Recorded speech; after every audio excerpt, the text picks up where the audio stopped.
I stopped by the corner of a building where a group of students were laughing.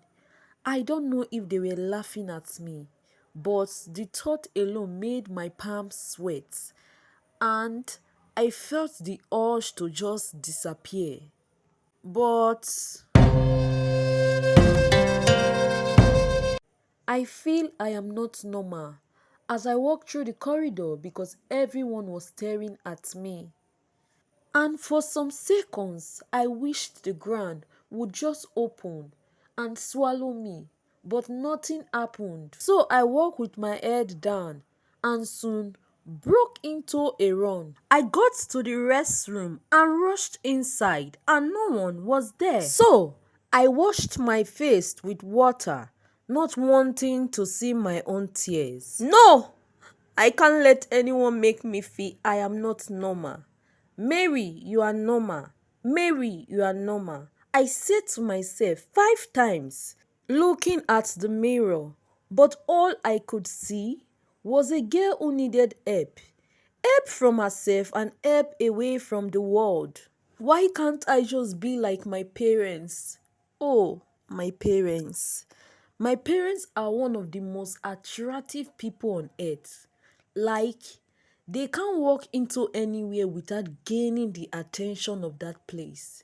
But I am nothing like them because I can never withstand the piercing eyes of others, unlike my parents, who are confident enough to walk with their heads high. The school bell rang, interrupting my racing thoughts, and I knew it was time for the last period.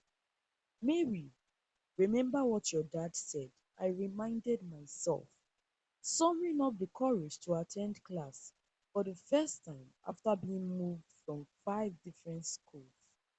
I walked through the corridor, praying not to bump into any teachers or students. And finally, I stood in front of my class. I badly wanted to turn and run back to the restroom, but then the door opened. "Oh, I guess you are the new student we have been expecting.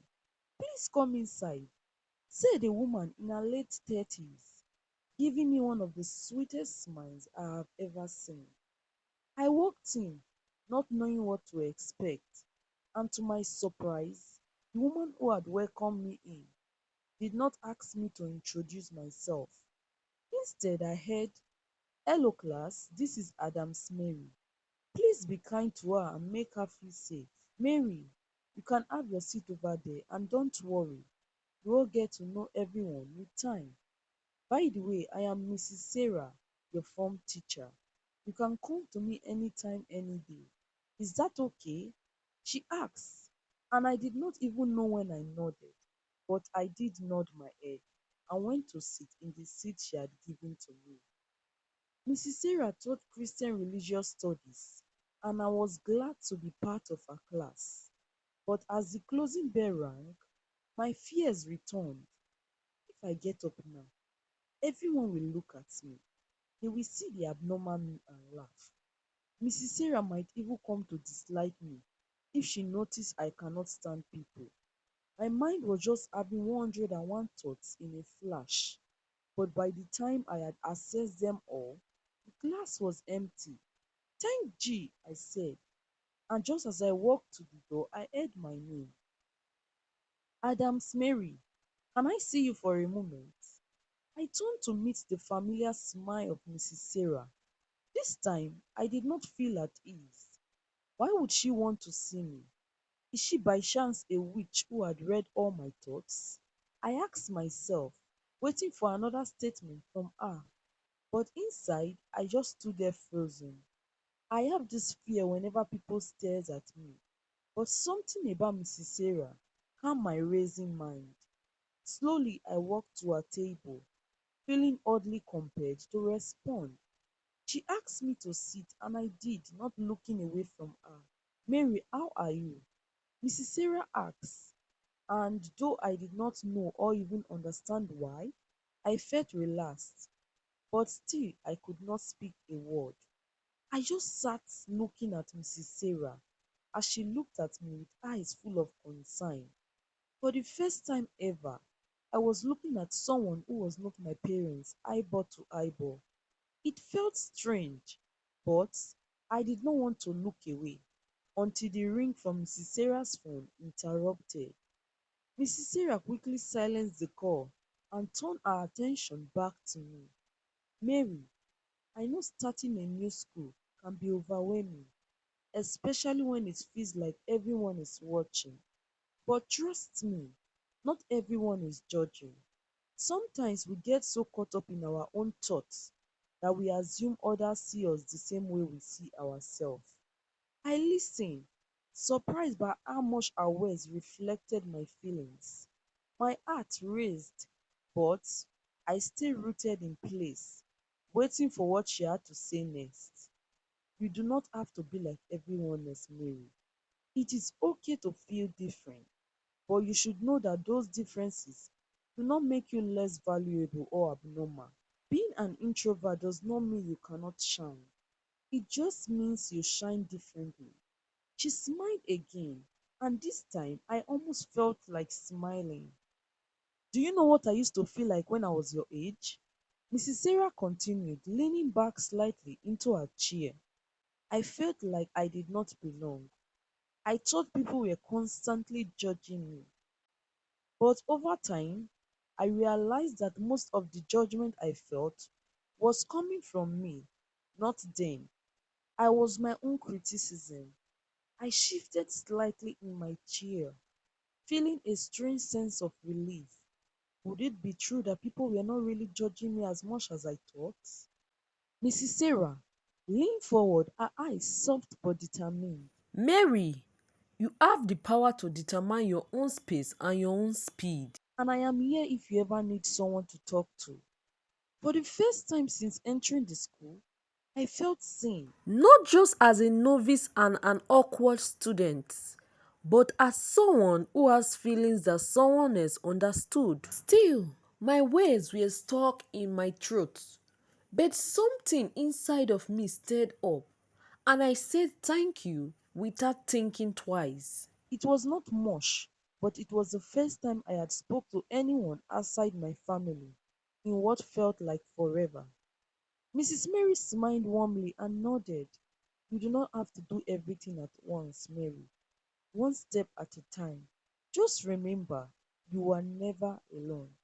I nodded again, feeling lighter. Even though the thought of walking out of the classroom still terrified me. When I finally left the classroom, the hallway was nearly empty.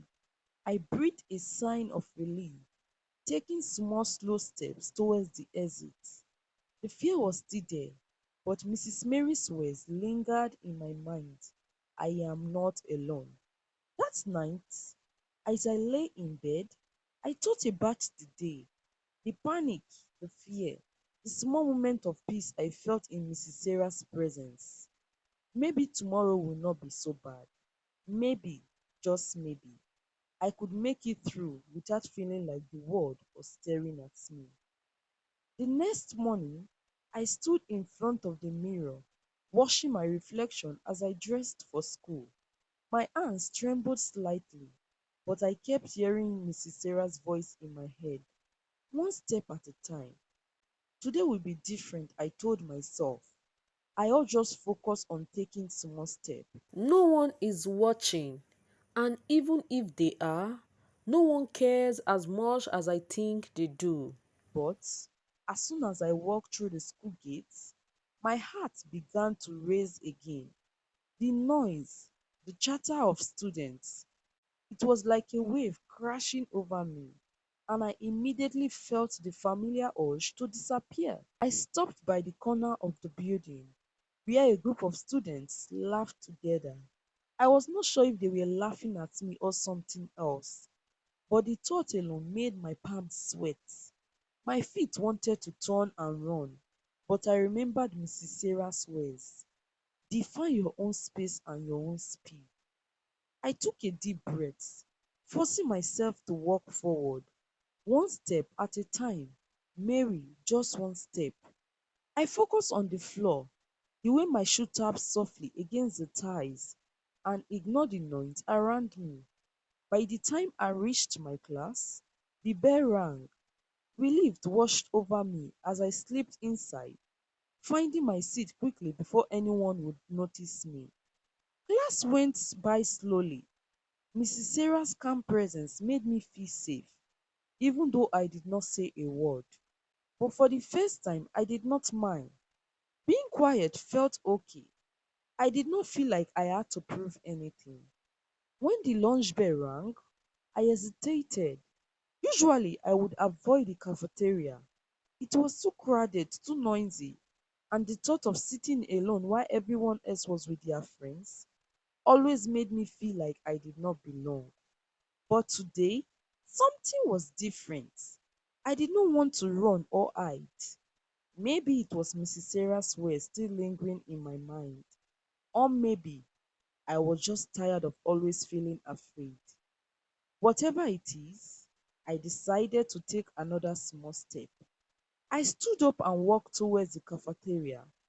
As I entered, my heart pounded in my chest.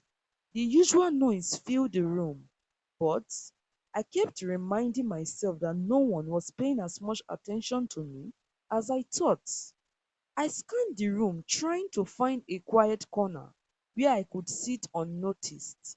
And then I saw her, a girl sitting alone at a table near the back, staring into her lunch tray as if she was lost in thought. Her shoulders were down, and she looked almost as nervous as I felt. Something about her drew me in, and before I could stop myself, I walked towards her, one step at a time. "Hello," I said quietly as I reached her table. She looked up, startled. What do you want and why are you here? She said to me, making me regret leaving the class in the first place. I wish I had not come here, but here I am. I can't go back to the class now because everyone must be staring at me. I quickly said, please, um, please, can I sit here? What do you think happened to Mary? Please let me know your thoughts in the comment section below. See you in part 2 of this story. Bye.